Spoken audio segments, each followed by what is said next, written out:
Malupit yun. 13, 14, 15, 16, 17, 18, 19, 20, 21, 22, 23, 24, 25, 26, 27, 28, 29, 30, 31, 32, 33.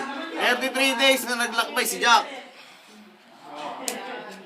At muling nagbalik si Jack. Sabi ni Jack, Manari, eto na po ang size 6 na tatlo ng inyong mga kapatid.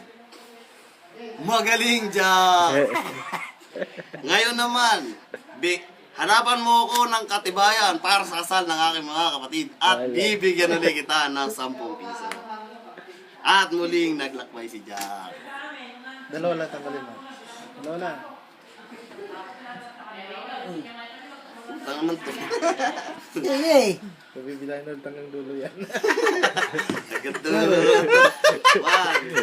2, 3, 4, Pagod na si Jack. 6, 7, Pagod na sa kababalik-balik. 11, 12, 13, 14, 15, 16, 18, 19, 20, 21, 22, 23, 24, 25, 26, 27, 28, 29, 30, 31.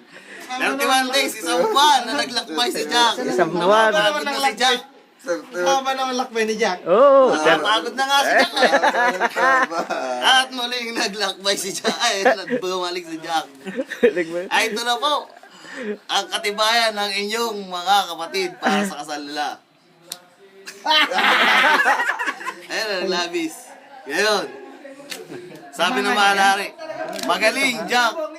Tapos na ang iyong misyon.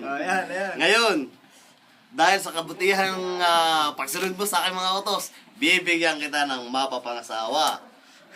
Isang size 6 na sapatos. Isang katibayan.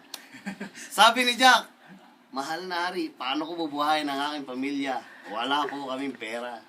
Sabi ni Malari, bibigyan kita 999, 888, 777, Tulo na yung ano, tinanggal ko na. 555, Ayan, 444, sige.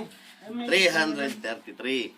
At bibigyan kita ng 3 alalay na may dalang 45, 38, at isang 29. Tali mo pa doon yun?